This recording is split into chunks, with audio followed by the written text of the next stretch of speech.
तो दोस्तों चलिए शुरू करते हैं अपना एक अगला सेशन, अगला लेक्चर पॉलिटी। तो जो पॉलिटी है उसमें आज हम लोग पढ़ेंगे संसद अर्थात पार्लियामेंट। जी पार्लियामेंट। तो संसद के 3 अंग होते हैं। क्या होते हैं? 3 अंग, राज्यसभा, लोकसभा और राष्ट्रपति, और 2 सदन, राज्यसभा और लोकसभा। तो इसमें आज हम लोग डिस्कस करेंगे संसद के बारे में। आर्टिकल 79 के तहत संसद के बारे में हम लोग अध्ययन कर रहे हैं। तो इस प्रकार देखेंगे आज राज्यसभा जो आर्टिकल 80 और आर्टिकल 81 में लोकसभा है।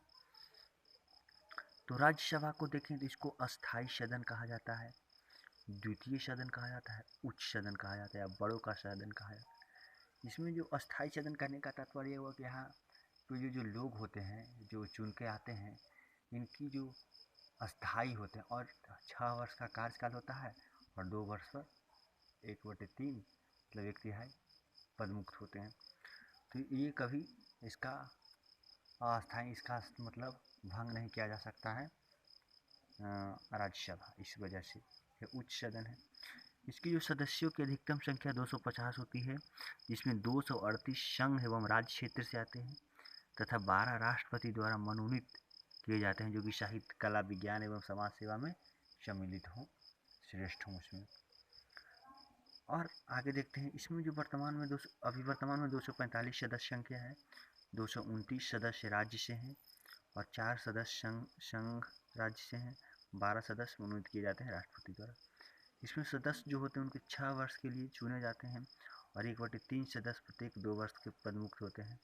इसका जो सभापति होता है वो राष्ट्रपति होते हैं और उपराष्ट्रपति की राज्यसभा के सभापति के रूप में सदस्यता उपराष्ट्रपति के पद से हटने के बाद समाप्त हो जाती है। उपराष्ट्रपति की राज्यसभा के सभापति के रूप में सदस्यता, उपराष्ट्रपति पहले राज्यसभा के सभापति के रूप में सदस्यता है, लेकिन उपराष्ट्रपति के पद से जैसे ही हटने के बाद उनका पद समाप्त हो जाता है। उपराष्ट्रपति हैं जो राज्यसभा के सभापति होते हैं। तो राज्यसभा के बारे में हम लोग आगे देखते हैं। लोकसभा जो कि इसको प्रतिनिधि सभा कहा जाता है, लोकप्रिय सदन है, अस्थाई सदन है, प्रथम सदन है, न कभी भी भंग किया जा सकता है। तो लोकसभा हम लोग देखेंगे आगे। पहले आज हम लोग राज्यसभा के बारे में देखते हैं। राज्यसभा के सदस्य स्वयं अपना उपसभापति का चुनाव करता है, स्वयं उपसभापति का चुनाव करता है। उपसभापति का किसका? सभापति का तो चुनाव को, सभापति कौन? सभापति उपराष्ट्रपति हुए और उपसभापति का चुनाव करता है स्वयं। इसके सदस्य सभापति को त्याग पत्र देकर पदमुक्त, अगर कोई सदस्य चाहे कि हम पदमुक्त होना चाहते हैं तो अपने किसको मतलब वो देगा त्याग पत्र पदमुक्त होने के लिए अपने सभापति को। राष्ट्रपति द्वारा नाम निर्देशित व्यक्ति सभापति के रूप में कार्य तब तक करता है जब तक राष्ट्रपति और उपसभापति दोनों अनुपस्थित हो। जैसे कि सभापति और उपसभापति दोनों अनुपस्थित है, मतलब उपस्थित नहीं है, तो राष्ट्रपति एक नाम निर्देशित करता है व्यक्ति के लिए जो सभापति के रूप में कोई कार्य करता है। इसके सदस्यों का चुनाव राज्य विधानसभा के सदस्यों द्वारा अनुपातिक प्रतिनिधित्व पद्धति के अनुसार एकल संक्रमणीय मत द्वारा किया जाता है। क्या किसके द्वारा किया जाता है? इसके सदस्यों का जो चुनाव होता है राज्य विधानसभा के सदस्यों द्वारा अनुपातिक प्रतिनिधित्व पद्धति के अनुसार। किसके अनुसार? अनुपातिक प्रतिनिधित्व पद्धति के अनुसार और एकल संक्रमणीय मत द्वारा। तो इसको ख्याल रखिएगा आप लोग।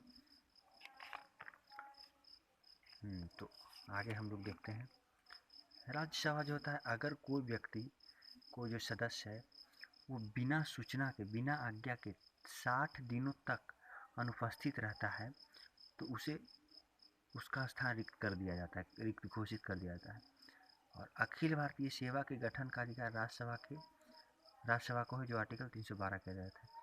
इसका गठन, राज्यसभा का गठन हुआ था काउंसिल ऑफ स्टेट्स, जिसे राज्यसभा कहा जाता है, 3 अप्रैल 1952 ईस्वी को किया गया था। इसकी पहली बार बैठक 13 मई 1952 को किया गया था।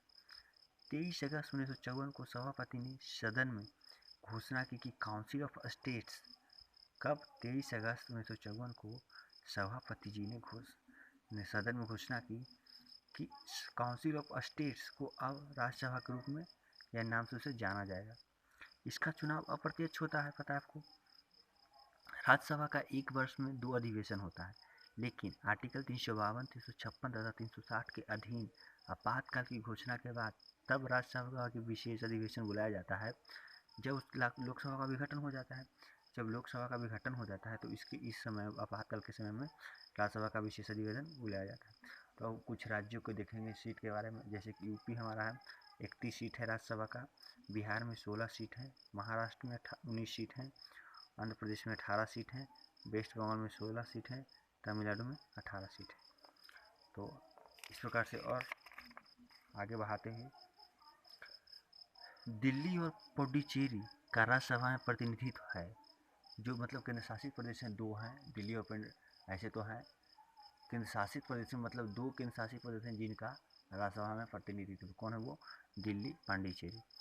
राज्यसभा की सदस्यता के लिए आयु 30 वर्ष का वो होना चाहिए, भारत का नागरिक होना चाहिए, लाभ के पद पर नहीं होना चाहिए, इन सारी चीज़ों मतलब होने चाहिए वोट के पास। अध्यक्ष राज्यसभा का सदस्य नहीं होता, जो इसका अध्यक्ष होता है, जो सभापति होता है, उसका अध्यक्ष नहीं होता है। सिंपल सी बात है। राज्यसभा के सभापति का चुनाव कैसे होता है? सभापति का चुनाव, इसमें लोकसभा एवं राज्यसभा के निर्वाचित एवं मनोनीत सभी सदस्य आते हैं। लोकसभा एवं राज्यसभा के निर्वाचित एवं मनोनीत सभी सदस्य आते हैं। राज्यसभा के द्विवार्षिक चुनावों की अधिसूचना निर्वाचन आयोग जारी करती है। कौन करती है? आयोग, निर्वाचन आयोग जारी करते हैं। राज्यसभा के सदस्यों का निर्वाचन राज्य के विधानसभा के निर्वाचित सदस्यों द्वारा होता है। और राज्य के जो सदस्यों का निर्वाचन होगा, राज्यसभा के सदस्यों का निर्वाचन, वो राज्य के जितने भी विधानसभा के निर्वाचित सदस्य हैं उनके द्वारा किया जाएगा। इसके बाद देखते हैं अखिल भारतीय सेवाओं के सृजन में राज्यसभा को लोकसभा से अपेक्षाकृत अधिकार प्राप्त है।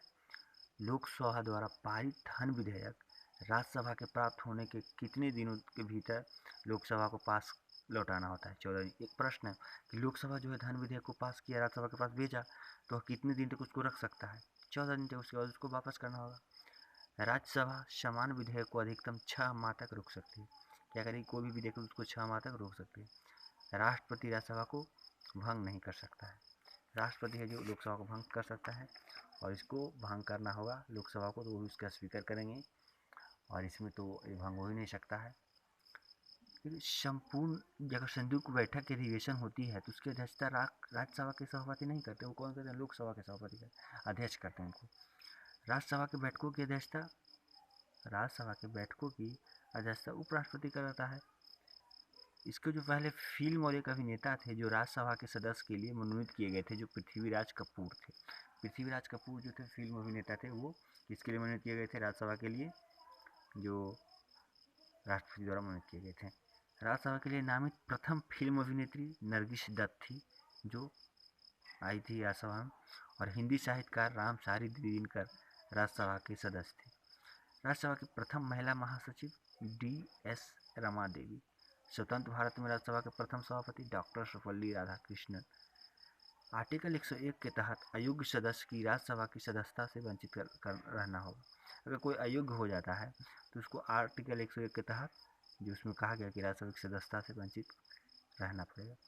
राज्यसभा में राज्य तथा संघ शासित क्षेत्र दोनों का प्रतिनिधित्व राज्यसभा के में है, उसमें संघ शासित क्षेत्र और राज्य दोनों का प्रतिनिधित्व होता है। विशेष निर्वाचक मंडल द्वारा जिन संघ शासित क्षेत्रों में विधानसभा नहीं होती है उन्हें चुना जाता है। मतलब जहाँ पे विधानसभा नहीं होता है, जिन संघ शासित क्षेत्र में, वहाँ पे किसे चुना जाता है? विशेष निर्वाचक मंडल द्वारा। राज्यसभा में राज्यों का जो प्रतिनिधित्व होता है राज्य की जनसंख्या पर निर्भर होता है। जितनी राज्य की जनसंख्या उसके अनुसार पर निर्भर होता है राज्यसभा में राज्यों का प्रतिनिधित्व। तो हम लोग देख चुके हैं, और इसको आगे बढ़ाते हुए, लोकसभा और राज्यसभा में एक बात में अंतर है। क्या अंतर है? कि लोकसभा निर्वाचन कोई भी प्रत्याशी भारत के किसी भी राज्य से लड़ सकता है, परंतु राज्यसभा का प्रत्याशी सामान्यतः वहीं का होना चाहिए जहां से वो प्रत्याशी बन रहा है। राज्यसभा में गणपूर्ति यानी कोरम की कुल संख्या 1/10 संख्या है। इंदिरा गांधी, इंद्र कुमार, गुजराल, मनमोहन सिंह प्रधानमंत्री पद पर नियुक्त होते समय राज्यसभा के सदस्य। इस प्रकार आप देख रहे हैं कि राज्यसभा के बारे में एक महत्वपूर्ण बातें जो इन बातों में हम लोगों ने जाना। और इस प्रकार से देखें कि जो राज्यसभा है, राज्यसभा, इनको बड़े का सदन, बड़ा जो है उनका सदन, बड़े का सदन कहा जाता है। और इस प्रकार से कई महत्वपूर्ण सवाल हैं कि इसको भंग कैसे किया जाए, भंग क्यों नहीं किया जाता है, इसके जो अगर हाँ एक सवाल और होता है कि इसमें जो पहली बार जब इनको पदमुक्त किया गया होगा 6 वर्ष के लिए सामान्यतः आते हैं, इनका कार्यकाल होता है। ऐसे तो भारतवर्ष में हर कार्य के लिए 5 ही साल होता है, लेकिन कुछ ऐसे पद हैं जिन पे 6 वर्ष भी होते हैं। तो इसमें 6 वर्ष में कौन है, राज्यसभा के सदस्यों का कार्यकाल है।